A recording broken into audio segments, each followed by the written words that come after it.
시민에게 힘이 되는 JBC 전남방송 시사법률대담 29번째 시간입니다. 2024년 12월 3일 평안했던 밤 모두의 평온을 깨는 뉴스가 있었습니다. 바로 비상계엄이 선포되었다는 뉴스가 보도되었는데요. 전 국민은 눈과 귀를 의심하면서 충격과 공포에 빠졌습니다. 다행히 국회가 비상계엄 해제 요구 결의안을 가결시키고 이에 따라 윤석열 대통령이 해제 선언을 함으로써 선포 후 6시간 만에 상황은 종료되었습니다. 이후 윤석열 대통령에 대한 국회 탄핵 심판이 의결되었고요. 헌법재판소에서 관련 절차가 진행 중에 있고 또 관여자들에 대한 수사기관의 내란죄 등 수사가 진행 중에 있어서 여전히 혼란은 계속되고 있습니다.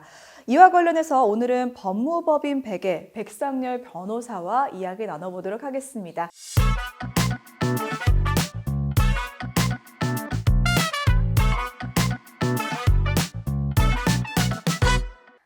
오늘은 비상계엄과 그에 따른 탄핵 심판에 관해서 말씀드리겠습니다. 아나운서님 그간 비상계엄을 교과서를 통해서만 알고 계셨죠? 네, 그렇죠. 사실 저는 비상계엄이 현실에 있을 거라고 생각해 보지도 않았고 이 역사 속에서만 봤던 건데 2024년도에 그걸 접하게 됐습니다. 참 기분이 이상합니다. 저도 의외로 나이가 젊어서 초등학교 시절 마지막 비상계엄을 겪었습니다. 네. 그래서 사법고시 준비하면서 이론적으로만 알고 있었을 뿐입니다.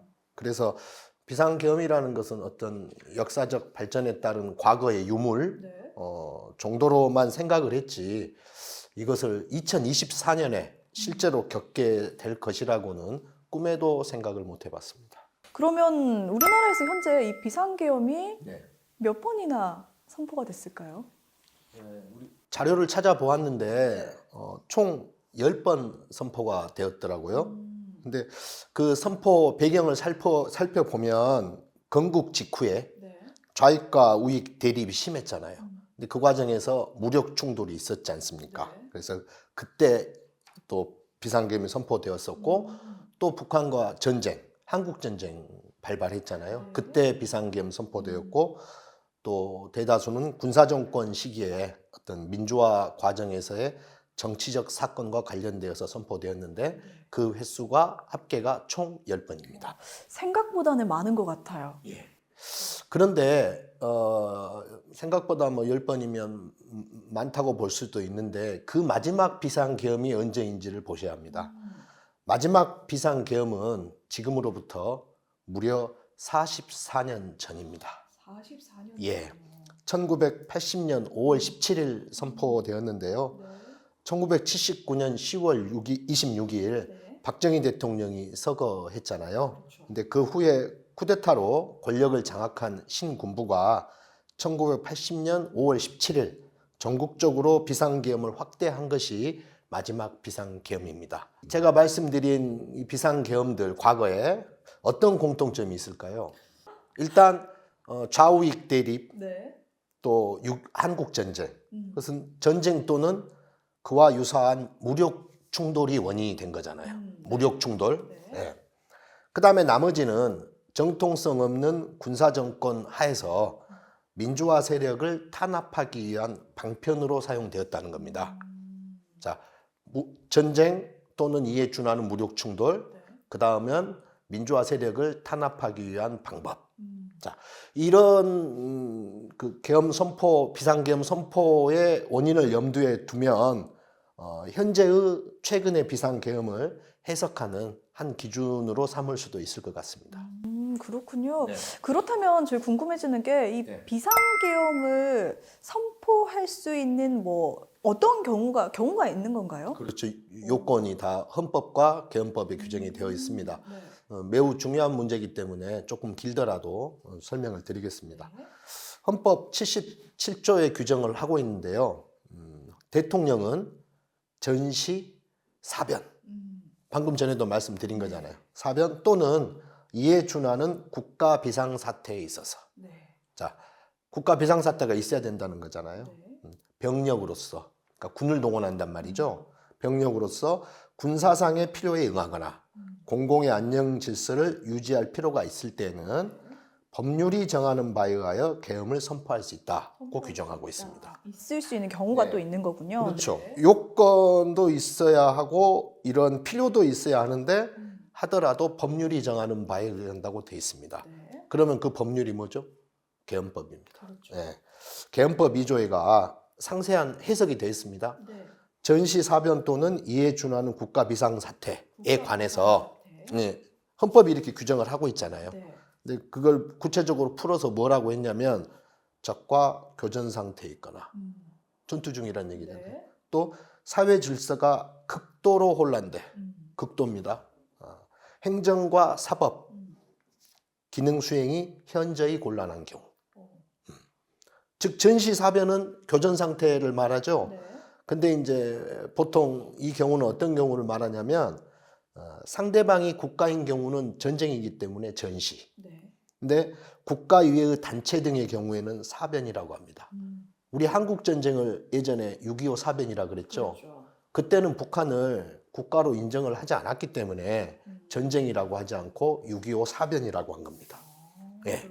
그러니까 전시 사변은 교전 상태. 네. 그다음에 이에 준하는 국가 비상사태. 비상계엄 포고령 서두를 보면 이런 문구가 있습니다. 자유 대한민국 내부에 네. 암약하고 있는 반국가 세력의 대한민국 체제 전복 위협이 있다고 있습니다. 이게 이제 그 전시 사변 또는 이에 준하는 국가 비상사태라고 윤석열 대통령은 생각을 한 겁니다. 네. 그런데 12월 3일에 과연 그와 같은 상황에 우리가 있었을까요? 그래서 윤석열 대통령의 비상계엄 선포는 헌법 그리고 계엄법에 위반되었다는 것입니다. 그렇군요. 그러면 저도 사실 그날 정말 평온했던 밤을 지내고 네. 있었는데 누구나 다 그러셨을 것 그렇습니다. 같아요. 그래서 생생히 라이브를 통해서 많은 분들의 방송을 네. 통해서 이렇게 시청을 했는데 그날 선포 직후에 국회의 모습을 계속 비춰주시더라고요. 예. 그거에 대한 이유가 있을까요? 이것도 법적인 이유 때문입니다. 역시 아까 말씀드린 헌법 77조에 보면 대통령이 비상계엄을 선포했다고 하더라도 그게 계속 가는 게 아닙니다. 비상계엄을 선포했다 하더라도 국회가 제적의원, 그러니까 정원이죠, 정원. 우리나라는 300명입니다. 제적의원 과반수의 찬성으로 그 해제를 요구한 때는 대통령은 이를 따라야 합니다. 그렇죠. 네. 자, 그런데 윤석열 대통령 국회에 군인을 투입시켜서 국회가 해제 의결을 하지 못하도록 시도한 것이죠. 네. 그렇죠. 그런데 국회로 진입한 국회의원 또 현장으로 나온 국민들에 의해서 제지가 된 겁니다. 그렇습니다. 그 과정이야말로 이번 비상계엄 사태의 분수령이지 않았나 싶은데요. 이러한 점, 즉 헌법에 따른 국회의 비상계엄 해제 요구권, 그 해제 요구 의결을 대통령이 제한하려 했다는 점에서도 이번 비상계엄은 헌법에 반하는 것이라고 보아야 합니다. 포고령 1호라면 여러 포고령 1호부터 뭐 수호가 있는데 이 중에 1호라는 것은 어찌 보면 그 포고령의 가장 핵심적인 내용이라고 볼 수도 있잖아요. 그렇죠. 근데 그 내용이 뭐냐면 국회와 지방의회, 정당의 활동과 정치적 결사, 집회, 시위 등 일체의 정치 활동을 금한다고 규정하고 있습니다. 그런데 이것 또한 헌법에 반하는 겁니다. 또 헌법에도 이런 규정이 있습니다. 비상계엄이 선포된 때에는 법률이 정하는 바에 의하여 영장제도, 언론 출판, 집회, 결사의 자유, 그 다음에 정부나 법원. 정부가 행정이고 법원이 사법이잖아요. 사법에 관하여 특별한 조치를 할 수 있다. 그만 규정하고 있지. 입법부 내지는 지방의회, 정당에 관하여는 규정을 안 하고 있잖아요. 그러니까 헌법이나 계엄법에 없는 국가 권력의 3대 축 중 하나인 입법권을 제한하려 했다는 겁니다. 그렇다면 결국 헌법에도 반하고 계엄법인 법률에도 반한다는 겁니다. 그렇군요. 아, 정말 그날을 잊을 수가 없는데 그날 참 영상을 보면서 국무대가 이 국회로 진입할 때 살이 정말 떨리더라고요. 그런데 그 뒤에 윤석열 대통령이 담화를 발표를 했습니다. 이 비상계엄이 단순 경고형이었다. 혹은 통치행위라고 주장을 하고 있습니다. 여전히. 이게 과연 설득력이 있는 주장일까요? 먼저 경고용이었다는 주장은 어불성설입니다. 왜냐하면 그 정치적, 사회적, 또 군사적, 경제적 파장이 국내를 넘어서 세계로 퍼질 수 있는 상황이었습니다. 그런데 단순히 경고, 연습을 위한 것이었다는 주장 자체가 윤석열 대통령의 사고 체계가 빈약하다는 것을 보여주는 반증 아닐까요? 어떻게 그런 중차대한 일을 단순히 야당의 경고를 날리기 위해서 연습을 하기 위해서 있을 수도 없는 주장입니다. 다음으로 통치행위라는 주장인데요. 윤석열 대통령은 비상계엄 선포가 사면권 행사, 그다음에 외교권 행사와 같이 사법심사의 대상이 되지 않는 행위라는 주장을 했습니다. 그러면 그 사법심사의 대상이 되지 않는 행위가 이제 통치행위라는 건데요. 그 통치행위 이론은 교과서에 있습니다. 뭐냐면 대통령 등 국가기관에게는 고도로 그 정치적 판단이 필요한 영역이 있잖아요. 정치적 판단. 뭐 국정 방향을 설정을 한다든지 정책 결정을 하는 행위. 이런 행위에는 법으로 다 규정을 해놓을 수가 없잖아요. 그렇다면 당연히 재량이 폭넓게 인정이 되겠죠.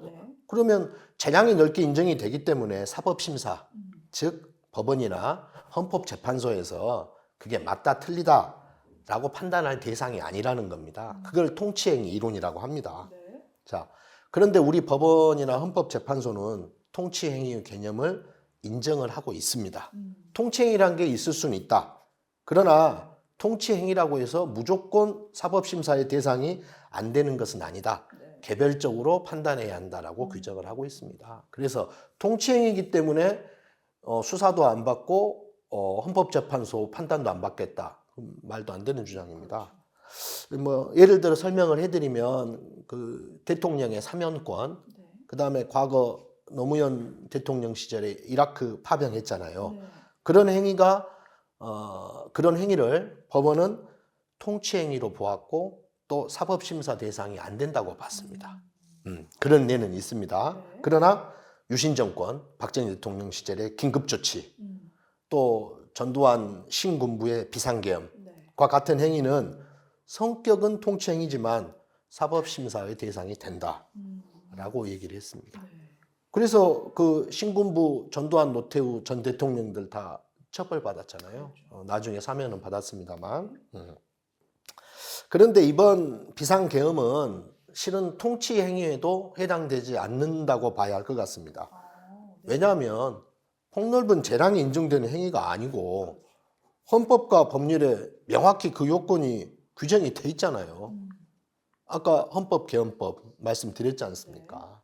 그리고 설사 굳이 교과서상의 통치행위로 본다고 하더라도 그 요건과 절차에 대해서는 당연히 법원과 헌법재판소의 판단을 받아야죠. 참 이렇게 증거가 어떻게 보면 차고 넘치는 이 상황 속에서 이 현재 탄핵 심판 절차가 진행이 되고 있습니다만은 조심스럽지만 현재 이 결과가 조금 궁금하기도 합니다. 아마 많은 분들이 보시면서 결과는 어떻게 될까 이걸 고민하실 것 같은데 좀 어떻게 나올 것 같습니까? 다행히 탄핵 심판 의결이 됐기 때문에 대통령으로서의 권한 행사가 정지되어 있습니다. 또 헌법재판소법은 헌법재판관 6인 이상의 찬성이 있어야만 탄핵된다. 고 규정하고 있고 그 결정을 180일 이내에 해야 한다고 규정을 하고 있습니다. 그런데 그 180일은 반드시 지켜야 하는 그런 강행 규정은 아닙니다. 그러니까 180일을 초과할 수도 있다는 말이죠. 최종 결정이 날 때까지. 그런데 다만 그 헌법재판소의 탄핵 심판 절차 진행이 필요하기도 하고 의미가 있는 것이 무엇이냐면 향후에 윤석열 대통령이 내란죄 등으로 법원에 기소가 될 수는 있습니다. 그런데 그 재판은 3번 하잖아요. 대법원까지 시간이 많이 걸릴 수 있죠. 그렇잖아요. 네. 그러니까 수사와 재판은 향후 몇 년이 걸릴 수도 있는 일입니다. 그런데 탄핵 심판은 원칙적으로 180일 이내에 결정을 해야 된다고 되어 있기 때문에 지금으로서는 한결 더 의미 있는 절차가 아닌지 하는 그런 생각도 듭니다. 그리고 아까 예상되는 결과 물으셨죠? 네. 뭐 제 의견도 있습니다만 일단은 이번 비상계엄 사태와 관련해서 대한변호사협회가 발표한 성명서가 있습니다. 네. 그리고 또 국회 법제사법위원회에서 법원 행정처장이 한 말이 있습니다. 네. 먼저 대한변협에서 발표한 성명서 문구 말씀드리겠습니다. 아마 놀라실 겁니다. 네. 긴장되는데요. 지금의 상황이 네. 헌법이 말하는 전시, 사변 또는 이에 준하는 국가 비상사태인지 우리는 말로써 대통령을 반박할 필요성도 느끼지 못한다. 이렇게 성명을 발표했습니다. 그러니까 어떤 구체적 논리적으로나 법리적으로 구체적 대응을 할 가치조차 없다라고 말한 겁니다. 대한변호사협회에서. 네. 자, 그다음에 법원 행정처장인 천대엽 대법관이 국회 법제사법위원회에 나와서 한 말입니다. 네. 위헌적인 군 통수권 행사에 대하여 의회의 합헌적이고 시의적절한 저항권 행사. 이를 뒷받침하는 시민들의 헌법 수호 의지와 노력을 통해 헌정 질서를 조기에 회복할 수 있었다고 답변하였고요. 저도 이 의견에 전적으로 찬성합니다. 아마 결과도 이러한 내용과 같이 나오지 않을까 싶습니다. 그렇다면 이제는 변호사님의 진정한 이야기를 좀 들어보고 싶습니다. 예, 늘 드리는 말씀이지만 오늘의 주제와 관련된 제 생각인데요. 민주주의를 유지해 나갈 수 있는 기본 전제는 나와 다름을 인정하는 것 아닐까요? 그러한 전제에 관한 사회적 합의가 있을 때만이 상대방에 대한 존중 속에서 토론과 양보를 통해 사회적 의제를 결정하고 추진해 나갈 수 있는 거잖아요. 그런데 우리의 대통령은 극단적인 편견과 아집에 사로잡혀서 대다수의 만류에도 불구하고 우리 민주주의의 역사를 수십 년 전으로 후퇴시켰고 또 대한민국을 자초 위기에까지 몰아넣었습니다. 그래서 결국 또다시 국난 극복의 부담은 국민의 몫이 되고 말았습니다만 이제라도 온 국민이 뜻을 모으고 힘을 합쳐서 어려움을 극복해 나갔으면 합니다. 맞습니다. 언제나 마지막까지 힘을 내는 건 국민들이었던 것 같습니다. 이 어지러운 시국이 하루빨리 안정을 되찾기를 바라겠습니다. 오늘은 비상계엄의 요건과 절차 또 관련된 쟁점과 탄핵 심판의 주요 사항에 대해서 이야기 나눠보았습니다. 지금까지 법무법인 백의 백상열 변호사와 함께했습니다. 함께해 주신 여러분 고맙습니다.